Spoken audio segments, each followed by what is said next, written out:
goes out and kills it every day. Their 60% is better than most people's 100%, and they're industry leading when they're on, but then they just seem disinterested, the other 40% of the time. So would you offer them flexibility? How would you deal with that employee? Is this person a tech or in sales? They're in sales and estimating.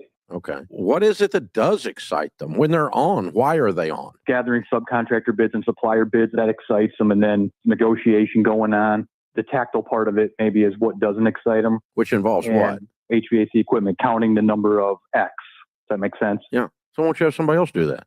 Yeah, it's a good solution. One of the other techs that's the detail guy, he likes the counting of the stuff, and pay them both a little bit more. Because I think what's going to happen is they're going to make you more by getting them in their sweet spot, getting them in their zone. Catch The Ramsey Show weekday afternoons at 1 on Talk 107.3. Now, a check on your drive from the Talk 107.3 Traffic Center. We have picked up an accident on Hoosier 2 Road and Tiger Bend. For the most part, though, the drive is pretty quiet this morning as we're still moving with no major I-10 or I-12 problems on the board. If you're traveling in on I-12, that is up a bit now to about 15 minutes from Juban to the 1012 split. Eastbound I-10 from LA 415 across the river out to Highland Road. Look for a 14-minute drive there. I'm Ray Romero. This report is sponsored by SuperSure. Do you own a small business? You need to hear this. A seismic shift is coming. It's time to get super sure. Not kind of sure, not pretty sure, not a little sure, but super sure. The seismic shift is coming. Super sure, coming soon. This report comes to you from the Talk 107.3 Traffic Center. Buying or selling a new home? Mid-City Title makes it easy. Mobile closings, expert services, midcitytitle.com. Smart talk, bold takes, and just enough snark. Only on Talk 107.3.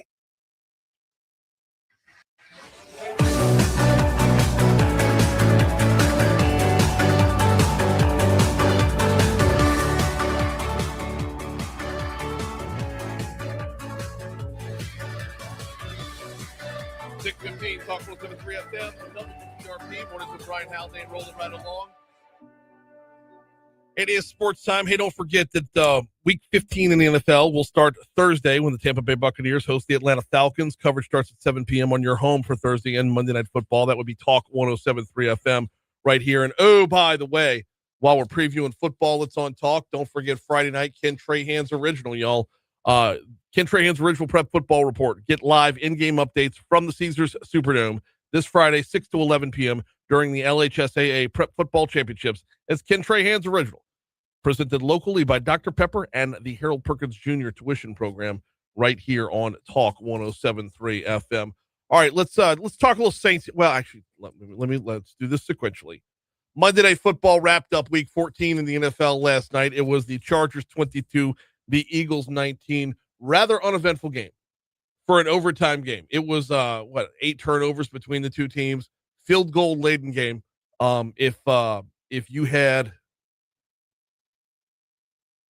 Philly's kicker on your fantasy football roster, you did well. If you had Jake Elliott, you did very well. Actually, for that matter, if you had Cameron Dicker over on the Chargers roster, you did well as well. But the weekends with the Chargers pulling the 22-19 win. All right, over to the Saints. At a certain point, someone's going to start breaking down last year's Saints draft and taking a look and seeing how the Saints did. Because when it comes to Saints drafts, they have not been doing the best too much lately. But this past year, I think it could be argued they got the total steal of the draft in the 6th round with one Devin Neal, running back that was out of Kansas. Devin Neal has been impressing so far this season, and it's showing up with head coach Kellen Moore giving him all kinds of praise after this past week's game. If industry needs our water. Devin Neal cut. The Kellen Moore plays company. Late in the game. I love Devin. I think he's been awesome. I think just the way he prepares and the way he's always ready to play. I love his energy. I love his juice. I've really enjoyed, I think one of the most impressive aspects of being a young guy is how prepared he is. And again, I think we've talked about this before a little bit. Protections is usually the thing that keeps all these young guys off the field early in their careers as running backs. And that's the least of our problems with him. He is ready to roll in protections. And so it allows him to play a ton more snaps and be prepared to handle all 3 downs every single time. And then when you watch him run the football, I think he's got some deceptiveness to him that, he makes some plays out in space. He kind of wiggles around. And then, again, I just think the way he finishes every run, it just seems like he's always stealing an extra yard. He's stealing a half a foot, whatever it may be. Just all those little yards, though, they all keep adding up. And then, he seems to make these plays late in the games on third downs or check downs that make a play. And as Alvin Kamara continues to age, that's going to matter more and more and more. I mean, we're only going to get, as Saints fans, we're only going to get a year or two more out of Kamara. So having the next guy up already ready to roll is a good thing. And I mentioned, Devin Neal steal the draft, but this year's Saints draft is starting to look like, well, maybe they got some things right here. For example, quarterback Tyler Shaw continues to shine. Obviously didn't have a whole lot of passing yardage playing in a monsoon in Tampa over the weekend, but he ran the ball instead for 2 touchdowns. But Shuck has proven to be, live up to his billing. Of course, offensive tackle Kelvin Banks in the first round. He's held up for a good rookie season. Third round pick was Vernon Broughton. He got hurt way back in September. He got hurt very, very early on. So we don't have a whole lot of evaluation on him. I believe it was a hip injury that took him out for the whole year. Jonas Sanker's been playing well. That was their second third-round pick. Danny Stutzman went in the 4th round. Stutzman is one who has played in every single game so far this year. No sacks. What has he got? A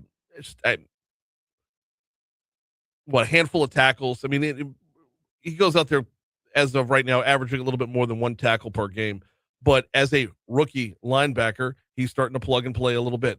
The second, 4th round pick, Quincy Riley, he's also been in every game so far this year. He's posted up a little more than 1 tackle per game. Also had a forced fumble along the way. And I believe Riley's got 1 interception in the season. Yeah, he sure does. And then, of course, Devin Neal was that 6th round pick. So as far as the level of quality of draft is concerned, Saints might have been righting the ship a little bit with this year's draft. It's 6:20. Here's the Fox Business Report. Sorry, I didn't. Did you give me any kind of? Because I had my head in a different website for a countdown. No worries. It should be.